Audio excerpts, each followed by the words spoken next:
Welcome back to the Void Compass. Today, I want to talk about persistent, addictive patterns and the choices we make in dealing with the pain that courses through our body and being at any given moment in time throughout our day. We all have patterns and ways that we choose to deal with what we are feeling. Some are beneficial and soul-aligned, and some are not. And it doesn't matter what the pattern is. And it doesn't matter what the pain is. When there's a mismatch between the pain you feel and the way you choose to deal with it, the responses and the results can be destructive. They can lead you to a place where you would very much rather not be. In order to go deeper and investigate this, we need to be conscious. We need to be aware of this.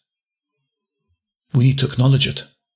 But we need to bring consciousness deep into our bodies. We need to be aware of the internal chatter. We have to be willing, brave enough, courageous enough to fully feel whatever is surfacing in this present now moment. Whatever flavor of pain it is. Is it grief? Is it longing? Is it the sharp pain of rejection and abandonment?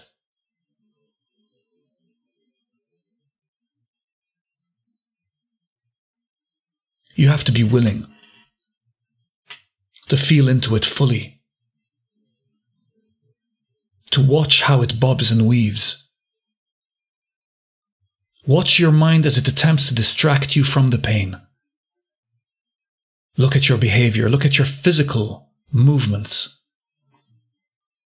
Look how you shift in your chair. Look how you reach for your phone. Look how your breathing becomes shallow.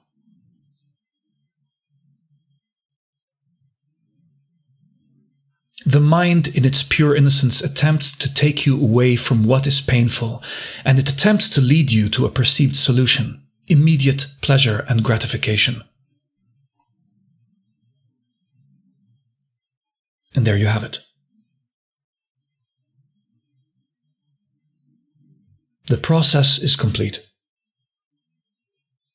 It leads you to some addictive behavior that offers temporary relief. And at first, this is perceived as an oasis in a seemingly never-ending desert.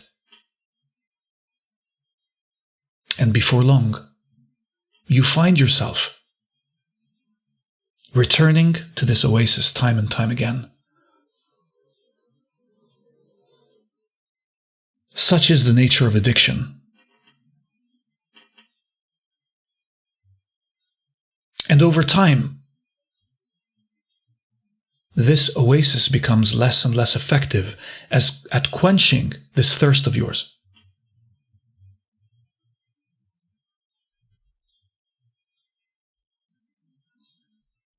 And you find yourself increasing its output.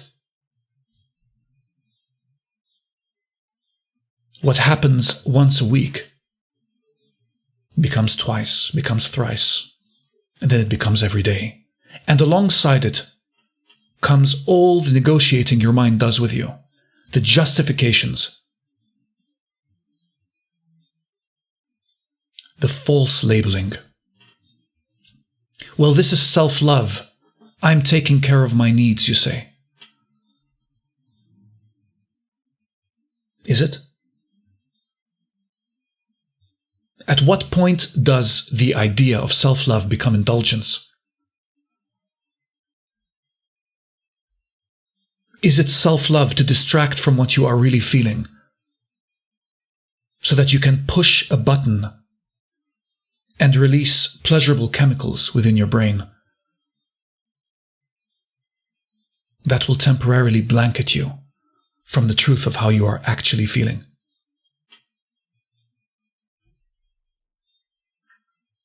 Here's what I think. Self-love isn't just soft treatment of oneself. Self-love is also structure and discipline. It is also making tough choices. It is also taking the reins when things are going off the rails and saying, I won't let you go down this path. I care about you too much. That is not how we roll. Tell me how you really feel. Tell me what's really hurting you. Vocalize it. Say it.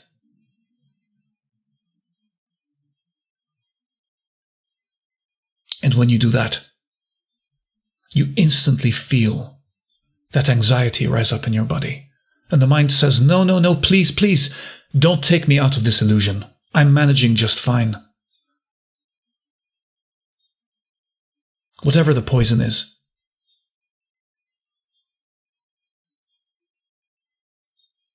Whether it's cigarettes and cigars, whether it's alcohol, whether it's overeating, whether it's sexual. The mind will beg you to not shatter its illusion of safety from the feelings that it does not want to experience and address. And your role is to be the loving soul parent who walks in and says, no, I love you too much for this. And loving you means making difficult decisions, even when they don't feel good in the interim.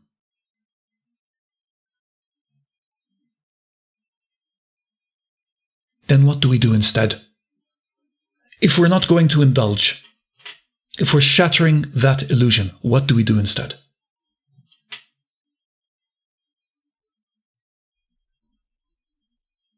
Breathe. Feel it fully.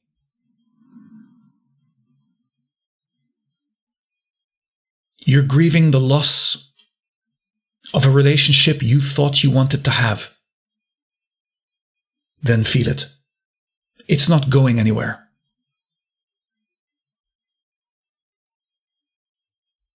You can't leave it behind. You can't sidestep it. Feel it.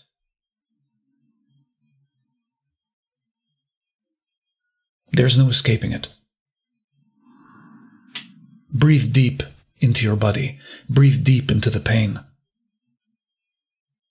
There is no threat here. There is just discomfort.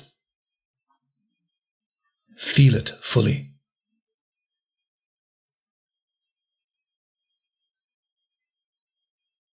Watch the pattern as it tries to escape and squirm. Watch as it tries to negotiate with you, to rationalize.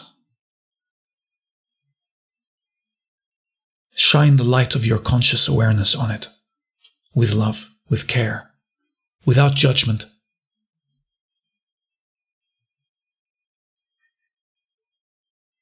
Remind it that you love it and that you understand why it feels the way it does.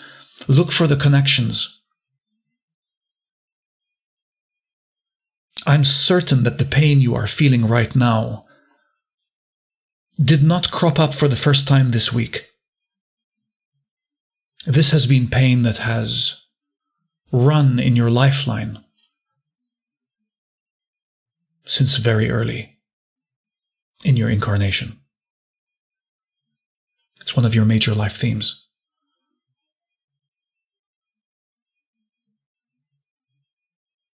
Treat it with love and respect. But also be stern. Build structure around it. Talk to it. Speak to it. Hold yourself. Tell yourself, I understand that you feel this way, and I understand why you're trying to deal with it like this, but this is not the way. Because I care about your well-being, and I care about your health. I care about you physically, mentally, emotionally.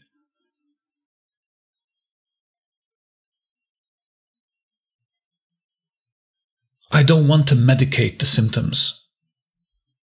I want to love the cause, the root that hides underneath, truly believing that it's never going to be seen or understood, and that there is no other solution but to act out in an addictive pattern.